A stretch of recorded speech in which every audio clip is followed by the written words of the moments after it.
गांव के उत्तर में घने जंगल के किनारे एक प्राचीन कुटिया थी, जहां बूढ़े काका रहते थे।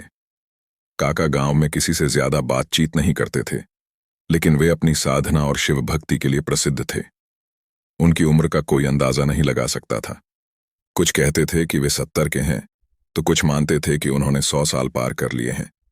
उनकी गहरी झुर्रियों वाली त्वचा और सफेद बाल उनके तपस्वी जीवन का प्रमाण देते थे। काका हर सुबह अपनी कुटिया से निकलते और जंगल की गहराइयों में चले जाते। कोई नहीं जानता था कि वे कहाँ जाते हैं या क्या करते हैं। शाम तक लौटते, शिव मंदिर में घंटों पूजा करते और फिर अपनी कुटिया में चले जाते। ये उनकी रोज की दिनचर्या थी। गांव में यह चर्चा आम थी कि काका के पास कोई दिव्य रहस्य है। कुछ लोग मानते थे कि वे देवताओं से संपर्क में हैं, तो कुछ कहते थे कि वे किसी गुप्त खजाने की रखवाली करते हैं। लेकिन काका की चुप्पी ने उनके व्यक्तित्व को और भी रहस्यमय बना दिया था। एक दिन गांव के बच्चों ने बताया कि वे काका की कुटिया के पास से गुजर रहे थे, तो उन्होंने अजीब सी आवाजें सुनी। किसी ने मंत्रोच्चार की आवाज सुनी, तो किसी ने घंटियों की। जब उन्होंने खिड़की से झांकने की कोशिश की, तो भीतर एक तेज प्रकाश दिखाई दिया। गांव के लोग अब और भी उत्सुक हो गए। पंडित जी ने कहा, काका साधारण व्यक्ति नहीं है, उनके पास कोई अलौकिक शक्ति है। गांव का युवक रमेश, जो स्वभाव से बहुत जिज्ञासु था, काका के रहस्य का पता लगाने की ठान चुका था। एक रात जब काका जंगल की ओर गए, तो रमेश ने उनका पीछा किया। रमेश ने देखा कि काका जंगल के भीतर एक प्राचीन वृक्ष के पास पहुंचे। वहां जमीन पर अजीब से चिन्ह बने हुए थे। काका ने कुछ मंत्र पढ़े और अचानक वहां एक प्रकाशित दरवाजा प्रकट हुआ। काका उस दरवाजे के भीतर चले गए और वह फिर गायब हो गया। रमेश हक्का बक्का रह गया। वह भागकर गांव लौटा और सबको ये बात बताई। अगले दिन ये बात पूरे गांव में फैल गई। लोग अब काका को टोकने की योजना बनाने लगे।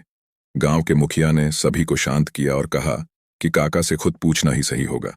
गांव के लोग काका की कुटिया पहुंचे।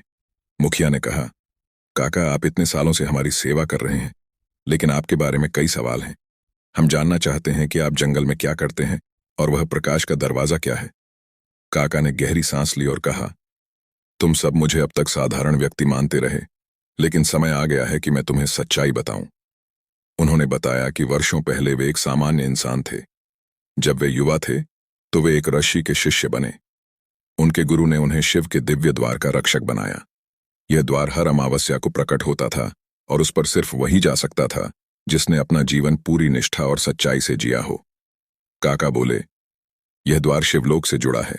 मैं हर अमावस्या इसे खोलकर गांव की सुरक्षा और समृद्धि के लिए प्रार्थना करता हूं, लेकिन यह रहस्य केवल रक्षक को ही बताया जा सकता है। अब मेरा समय समाप्त हो रहा है और मुझे नया रक्षक चुनना होगा। काका ने गांव वालों को बताया कि नया रक्षक बनने के लिए उन्हें एक परीक्षा देनी होगी। ये परीक्षा सत्य, त्याग और धर्म की होगी। उन्होंने कहा, सिर्फ वही व्यक्ति इस जिम्मेदारी को उठा सकता है जिसने कभी अधर्म न किया हो। गांव के कई लोगों ने अपनी इच्छा जताई, लेकिन परीक्षा में असफल रहे। अंत में रमेश ने हिम्मत दिखाई। काका ने उसकी सत्यनिष्ठा और निडरता को देखकर उसे यह जिम्मेदारी सौंपी। अगली अमावस्या काका ने रमेश को अंतिम बार द्वार पर लेकर गए। उन्होंने रमेश को मंत्र और प्रक्रिया सिखाई। फिर काका ने गांव वालों को अंतिम विदा दी और उसी द्वार में प्रवेश कर गए। उस दिन के बाद काका कभी वापस नहीं आए, लेकिन रमेश ने काका की विरासत को संभाला और गांव की सेवा करने लगा। कहानी का संदेश, काका की यह कहानी गांव वालों के लिए केवल एक रहस्य नहीं थी, बल्कि धर्म, सत्य और निष्ठा की सीख थी। उनके जीवन ने सिखाया कि असली शक्ति सच्चाई और भक्ति में है। गांव वाले आज भी उस जगह पर दीप जलाते हैं जहां काका का अदृश्य दरवाजा था। यह रहस्यमय कहानी वर्षों से गांव की परंपरा का हिस्सा है और काका को लोग आज भी सम्मान से याद करते हैं।